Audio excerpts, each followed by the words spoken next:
at point E, F, and G. So the shear stress at point E is equal to V, first moment of area at point E, divided by I, right? And the thickness at point E. Okay. The shear stress at point G is equal to V, the first moment of area of G, divided by I, T of point G. And the shear stress at point F is equal to V over I, right? The first moment of area at point F and the T at point F. So what you realize, what the first point says, okay, rule 1, V over I are constant regardless of the point of analysis. The point of analysis over here is our point E, G, and F. And I'm going to highlight in yellow, all these are constant. Okay, all these are constant. Okay, the only thing that is changing is your Q and your T, your point of interest. Okay, now what I teach you down here now, if you look at the textbook, it's on chapter 6. These rules is true for the entire chapter. Okay, i.e., this is a general solution.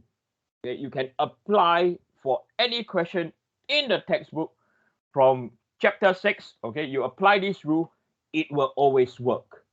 Okay, so that is the beauty. Okay, that's the beauty. It will always work, and you have to trust this. Okay, I know this is the first time you're doing it. Okay, but I want you to listen to what I'm saying, and I want you to apply what I'm teaching you. Very important. Okay, right. The tricky part is, as I mentioned before, okay, the confusing part, or part where a lot of students have problem. Okay, is the first moment of area.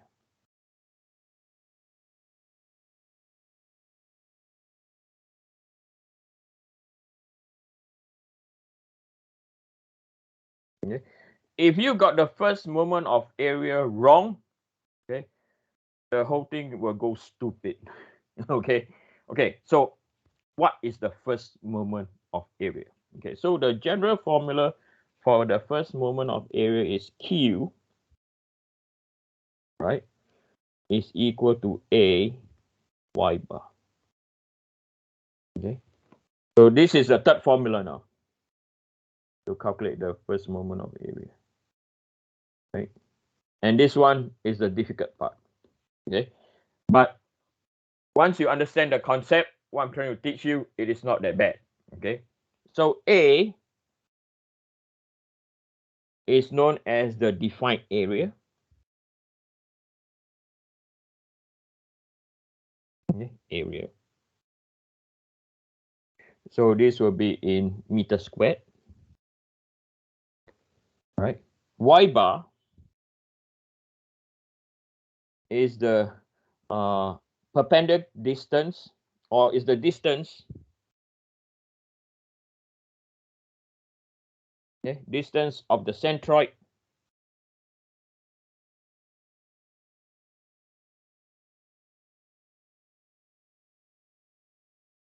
with respect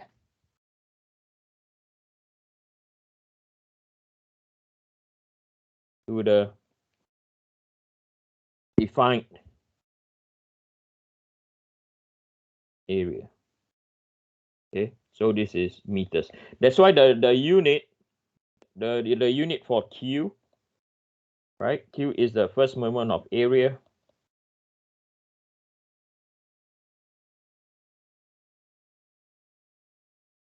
Okay, first moment of area. That's why the units is in meter cube, right? You got meter multiplied by meter squared, you get meter cube. Okay, so now let's consider the shearing stress. Okay, let's consider the shearing stress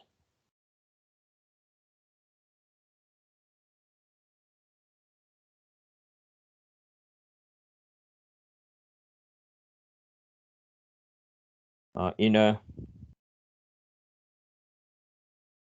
thick section. In a thick wall section. Okay. So I'm going to draw the cross-sectional view.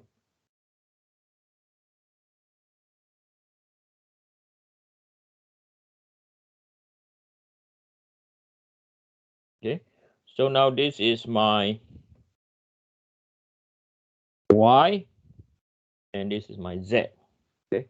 So this is a cross-sectional view of our beam. So our beam look like this. Okay, our beam look like this. Okay. And I'm going to sketch out our centroid. So our centroid is exactly at the center because of geometry, right? So this is our centroid.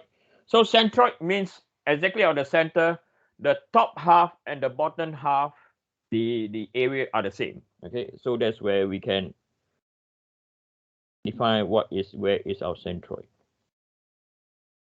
Okay, that's our centroid. So now we have a force. Okay, we have a force coming in the y direction. Okay, we have a force coming in from the y direction. Okay, so we can write down that shear in the xy direction, right, is equal to shear in the yx direction. Okay, because the area of interest, right, if you see down here, the area of interest is where I'm going to shade. Okay, so I'm going to shade partially. Okay, I'm going to shade partially. So I'm going to have a variable. I'm going to have a slider. Okay, I'm going to have a variable.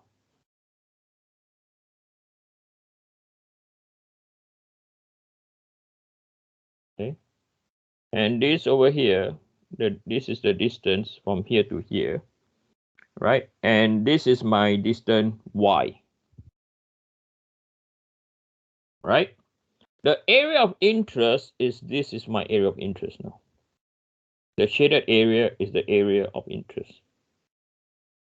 Okay. So now y bar, this is y, yeah? Y bar is this. So this is where the red dot is. So the red dot represents the centroid of the defined area. Okay. So when that's the case, this is where your y bar is.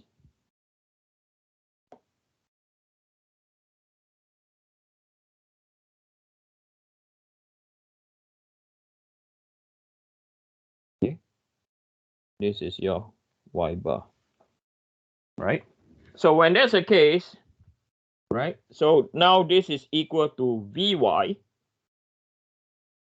Now I'm putting in direction, yeah, over Izz. So Izz is the first moment of area about z-axis, which I will teach you later how to find them. Okay. Then you have Qz, okay, then divided by t. Okay. So now, if you look at this now, okay, so Qz is equal to a y bar. Okay. So the first moment of area, so why we call it QZ, okay? So the first moment of area,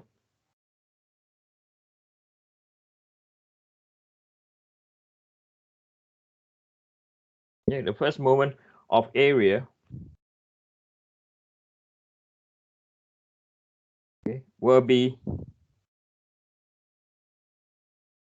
about the z-axis, right? So this is our what? Our z-axis, isn't it? Will be our z-axis when the force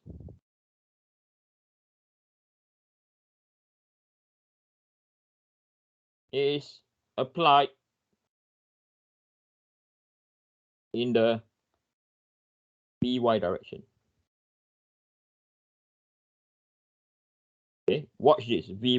Okay, so one thing I want you to take note is this. If the shear force is in Y direction, okay, the first moment of area, or sorry, the second moment of area and the first moment of area will be in the what? Z direction. Okay, so that is why we call it QZ a Y bar.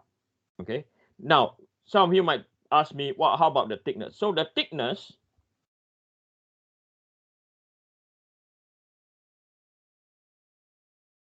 okay, the thickness orientation is perpendicular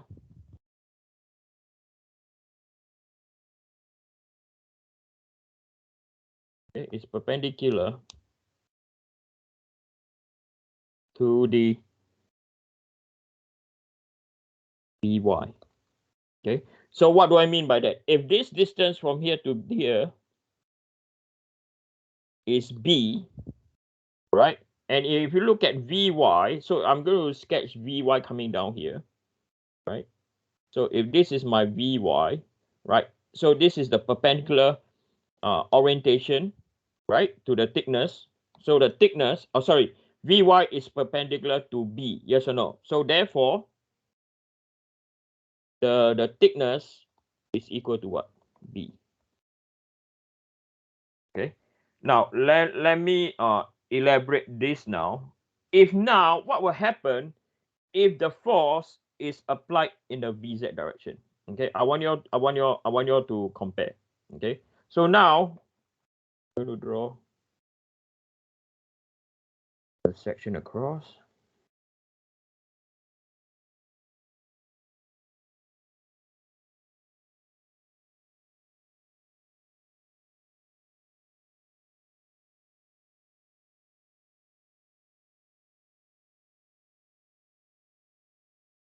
Okay, so the same cross-sectional area now, right? Transformation is the same. So I call this my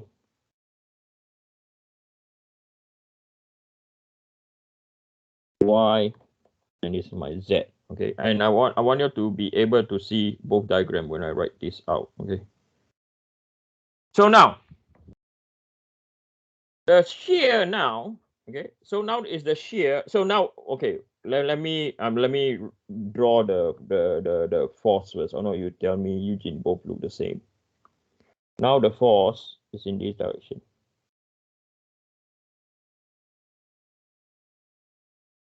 Okay, right.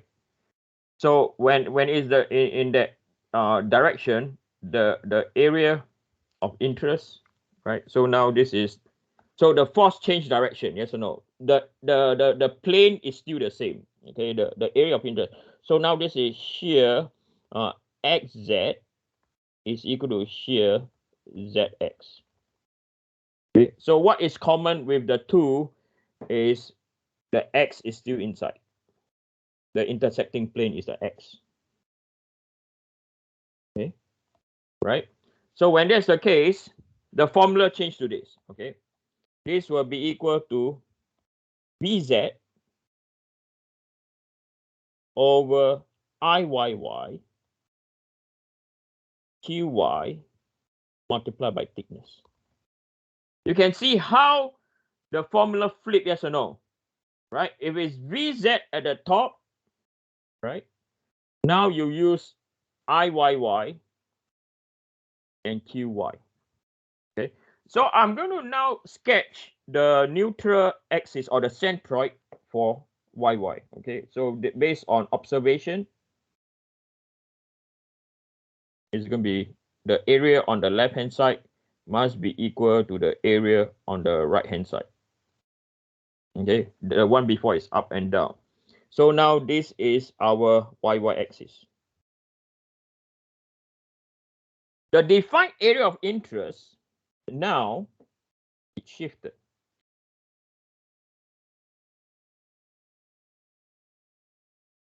So let's say if this is the area of interest